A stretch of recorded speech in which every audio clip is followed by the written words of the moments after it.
बात करेंगे एसआईआर की। झारखंड में भी एसआईआर की दस्तक शुरू हो चुकी है। बहुत जल्द चुनाव आयोग यहां भी एसआईआर की प्रक्रिया शुरू करने वाला है, लेकिन एसआईआर को लेकर सियासी हलचल भी यहां तेज हो गई है। सबसे पहले अगर देखा जाए तो बिहार में एसआईआर की शुरुआत हुई थी, लगभग 47 लाख नाम कटे थे।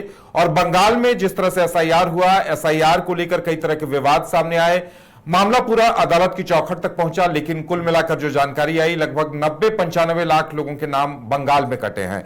अब सवाल यह है कि जिस तरह से बिहार और बंगाल में नाम कटे हैं, झारखंड में क्या होगा। इसे लेकर हेमंत सोरेन अभी से अलर्ट मोड में आ गए हैं। हेमंत सोरेन ने अपनी पार्टी के तमाम नेताओं के साथ बैठक की है और इसे लेकर एक जिला अध्यक्षों को भी निर्देश दिए गए हैं। यानी जेएमएम अभी से फुल प्रूफ प्लान लेकर चलना चाह रही है कि झारखंड में जब एसआईआर हो तो नाम ना कटें, क्योंकि उन्हें ऐसा लगता है कि बीजेपी के वोटर नहीं हैं, उन्हें टारगेट किया जाता है। और इसे लेकर हेमंत सोरेन अभी से ही योजना बनाने में जुट गए हैं। करिश्मा हमारे साथ हैं। करिश्मा, हेमंत सोरेन इसे लेकर काफी गंभीर हैं। पार्टी के वरिष्ठ नेताओं के साथ उन्होंने इस पर मंथन किया है और जिला अध्यक्षों को लेकर भी निर्देश जारी करने की सूचना आ रही है। क्या कुछ अपडेट है इस बारे में? जी उदय, देखिए, पहले बिहार में, उसके बाद बंगाल में एसआईआर की जो प्रक्रिया है वो होती है और उसके बाद ये कहा जा रहा है कि अप्रैल महीने के एंड में एसआईआर की जो प्रक्रिया है वो झारखंड में शुरू हो जाएगी चुनाव आयोग के तरफ से। लेकिन इससे पहले ही झारखंड मुक्ति मोर्चा पूरे तरीके से तैयार है, क्योंकि जेएमएम की तरफ से ये कहा जा रहा है कि जो बंगाल में हुआ, जो बिहार में हुआ, कई वोटर्स का नाम जो है वो काट दिया गया, हटा दिया गया। तो ऐसे में उनका यही कहना है कि झारखंड में जो वोटर्स लंबे समय से वोट दे रहे हैं उनका नाम ना कट जाए, जिस वजह से जेएमएम की तरफ से लगातार रणनीति जो है वो बनाई जा रही है। एकजुटता को लेकर कहीं ना कहीं एक संदेश जो है वो दिया जा रहा है। 2 दिवसीय जो बैठक है मुख्यमंत्री हेमंत सोरेन के आवास में रखी जाती है, उसमें कई नेताओं को बुलाया जाता है। और 2 दिवसीय ये जो बैठक थी उसमें एक दिन जो है 12 नेताओं को बुलाया गया, इसके साथ ही 12 जिलों के पदाधिकारियों को बुलाया गया। दूसरे दिन भी 12 जिलों के पदाधिकारियों को बुलाया गया, उन्हें दिशा निर्देश दिए गए हैं। और इसके साथ ही ये भी कहा जा रहा है कि अगर जो बिहार और बंगाल में हुआ है, अगर वो झारखंड में होता है, अगर यहां के वोटर्स का नाम काटा जाएगा तो जेएमएम जो है वो पुरजोर तरीके से विरोध करेगा। हालांकि देखिए, इससे पहले भी हमने कांग्रेस के मंत्रियों से बातचीत की थी, जेएमएम के मंत्रियों से बातचीत की थी, तो उनका यही कहना था कि एसआईआर का वो लोग विरोध नहीं कर रहे हैं, बल्कि एसआईआर की प्रक्रिया जिस तरह से हो रही है इसका विरोध वो लोग कर रहे हैं। देखिए, लगातार उनका यही कहना है कि जहां जहां बीजेपी के वोटर्स नहीं है उन्हें वहां उन वोटर्स को हटाया जा रहा है जो जेएमएम और कहीं ना कहीं कांग्रेस को वोट देते हैं। साथ ही साथ उनका यही आरोप है कि बीजेपी विरोधी जो वोटर्स है उन्हें कहीं ना कहीं इस लिस्ट से बाहर करने की कोशिश की जा रही है।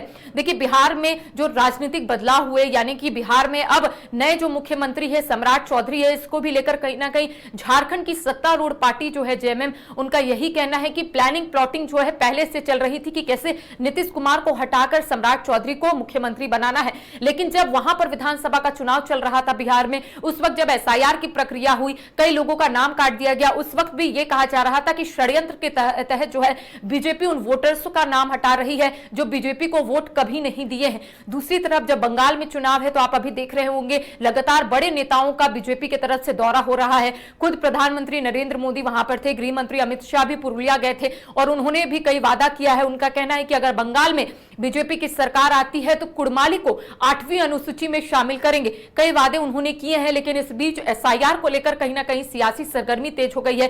झारखंड के तमाम नेताओं को, या फिर हम कह सकते हैं मुख्यमंत्री हेमंत सोरेन को, कहीं ना कहीं यह डाउट हो रहा है कि झारखंड में जो लोग जेएमएम को वोट देते हैं, जो लोग महागठबंधन को वोट देते हैं, उनका नाम ना हट जाए। लगातार ये बीजेपी की तरफ से कहा जा रहा है कि यहां पर बांग्लादेशी घुसपैठियों और इसके साथ ही रोहिंग्या लोग को कहीं ना कहीं सरकार जो है वो संरक्षण दे रही है। लेकिन दूसरी ओर जेएमएम का यही कहना है कि जो बॉर्डर के इलाके हैं वो गृह मंत्रालय के अधीन आता है, तो बॉर्डर की सुरक्षा जो है वो गृह मंत्रालय को करना चाहिए, वहां उन्हें देखना चाहिए। अगर बॉर्डर से कोई लोग आ रहे हैं, बॉर्डर से अगर बांग्लादेशी घुसपैठिए यहां पर आ रहे हैं झारखंड में, तो सुरक्षा वहां की बढ़ानी चाहिए, ना कि झारखंड को इसका कसूरवार बोलना चाहिए कि झारखंड जो है उन तमाम लोगों को संरक्षण दे रहा है। तो इसको लेकर अब सियासत तेज हो गई है उदय, लेकिन हम कह सकते हैं इस महीने ही एसआईआर की जो प्रक्रिया है वो शुरू हो जाएगी। सवाल ये उठ रहे हैं क्योंकि मुख्यमंत्री हेमंत सोरेन ने तमाम पदाधिकारियों के साथ साथ जेएमएम के नेताओं को दिशा निर्देश दिए हैं कि एकजुट होकर इसका विरोध करना है। अगर एसआईआर की प्रक्रिया जो है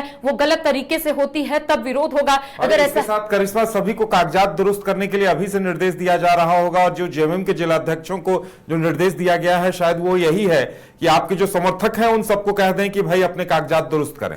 जो देखिए कागजात का ही पूरा खेल है। अगर किन्हीं के पास डॉक्यूमेंट नहीं है तो सवाल जरूर खड़े होंगे, लेकिन मुख्यमंत्री हेमंत सोरेन ने तमाम जिला अध्यक्षों को एक सूचना दी है, दिशा निर्देश दिए हैं कि उनके जो भी समर्थक है उनके पास सारे डॉक्यूमेंट्स होने चाहिए। यहां पर अगर एसआईआर की प्रक्रिया शुरू होगी, अगर उनके पास डॉक्यूमेंट नहीं होंगे तो सवाल उनके ऊपर उठेंगे और यह कहा जाएगा कि वो लोग झारखंडी नहीं है। तो सवाल कई उठ रहे हैं, लेकिन एसआईआर की प्रक्रिया जो है बहुत जल्द झारखंड में शुरू हो जाएगी। लेकिन सवाल ये उठ रहे हैं महागठबंधन के तरफ से कि अगर उनके वोटर्स का नाम हटा दिया जाएगा तो कहीं ना कहीं झारखंड में विरोध देखा जाएगा। लेकिन एसआईआर की प्रक्रिया को लेकर हाल ही के दिनों में आपने देखा कि कांग्रेस के मंत्रियों का यही कहना था कि एसआईआर का वो लोग विरोध बिल्कुल नहीं कर रहे हैं। जिस तरह से प्रक्रिया चल रही है, जिन लोगों का नाम काटा गया है, लगातार उनका यही कहना है कि बिहार के कई ऐसे वोटर्स हैं जो लंबे समय से वोट दे रहे थे लेकिन उनका नाम काट दिया गया है। लोकतंत्र है तो लोकतंत्र में सभी को बोलने का हक है, लेकिन उनका कहना है कि बीजेपी जो है किसी को बोलने का मौका नहीं देती है। तो ऐसे में उनका यही कहना है कि झारखंड पूरे तरीके से तैयार है। एसआईआर की अगर प्रक्रिया शुरू होती है तो हम साथ है, लेकिन प्रक्रिया अगर गलत तरीके से होगी तो इसका विरोध जो है झारखंड में पुरजोर तरीके से किया जाएगा। जी चलिए, अब देखने वाली बात यह होगी कि हेमंत सोरेन ने जिस तरह से निर्देश जारी किए हैं उस पर आगे क्या कुछ होता है। और जेएमएम की तरफ से यह कोशिश है कि इसमें बीजेपी की ना चले और जो नाम कटे उसमें जेएमएम समर्थकों के नाम ना कटें। तो इसे लेकर आगे क्या होता है ये देखना दिलचस्प होगा।